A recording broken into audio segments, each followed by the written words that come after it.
Welcome to our channel. Please subscribe and enjoy our new story of the day. Am I the a-hole for telling an employee she can choose between demotion or termination? I own a vape shop. We're a small business, only 12 employees. One of my employees, Peggy, was supposed to open yesterday. Peggy has recently been promoted to manager, after 2 solid years of good work as a cashier. I really thought she could handle the responsibility. So, I wake up, 3 hours after the place should be open, and I have 22 notifications on the store Facebook page.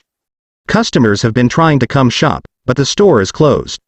Employees are showing up to work, but they're locked out. I call Peggy, and get no response. I text her, same thing. So I go in and open the store. An hour before her shift was supposed to be over, she calls me back. I ask her if she's okay, and she says she needed to take a mental health day and do some self-care.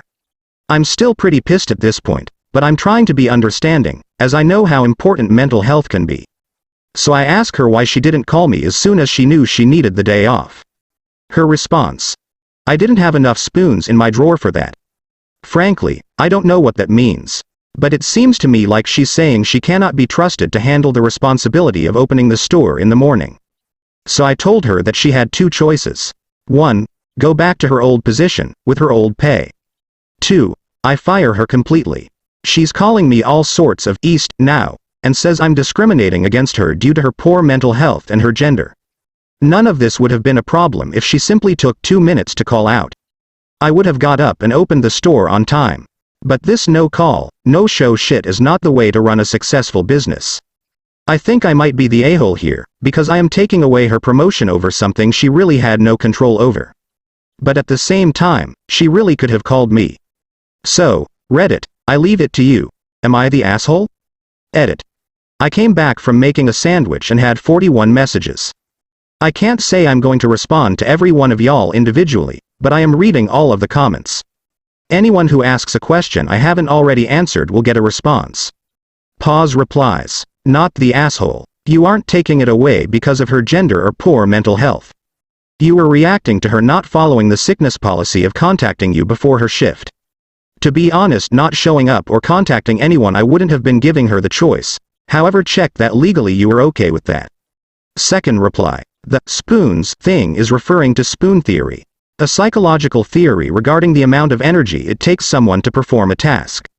In this example, a normal person might need 1 spoon yo call out, but someone with mental chronic illness might need 4. Essentially a way of explaining that it can be harder to do things when you have mental illnesses, in a quantifiable way. That being said, as a neurodivergent person, it is complete and utter bullshit that she didn't make herself call you. It isn't just her shirking a responsibility. It is her making a decision that affects your livelihood and the livelihood of 12 other people. Not to mention the way she affected the customers, cause how many more tried to come to the store and didn't say anything on the Facebook? If she didn't have enough spoons to work, fine. But if she can't be trusted to uphold her managerial duties, mental health or otherwise, she doesn't deserve that responsibility. She doesn't deserve the raise and title that go with it. Not the a-hole. Edit. There have been a lot of comments saying that the spoon theory was actually initially in reference to chronic illness. I've only ever seen it in reference to neurodivergence, so I apologize for being incorrect there. Third reply. Major red flag when she throws the ISDS, discrimination and gender cards. Toxic people like that are better not in the workplace, let alone management. Not a-hole. Update. Peggy reached out to me yesterday, apologized, and asked if we could meet for lunch. We met up, and the first thing she did was apologize again. For the no call, no show, and also for her reaction to my response.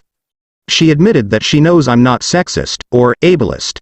I don't know if I spelled that right, there's a red line under it, and explained that she was lashing out due to her mental state. I accepted her apology and offered one of my own.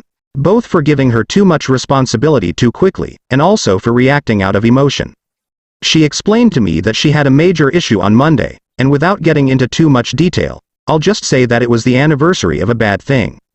She's taking all of her accumulated PTO for more than 9 weeks, and we've agreed that going forward, I'm not going to put her on the schedule on that day ever again.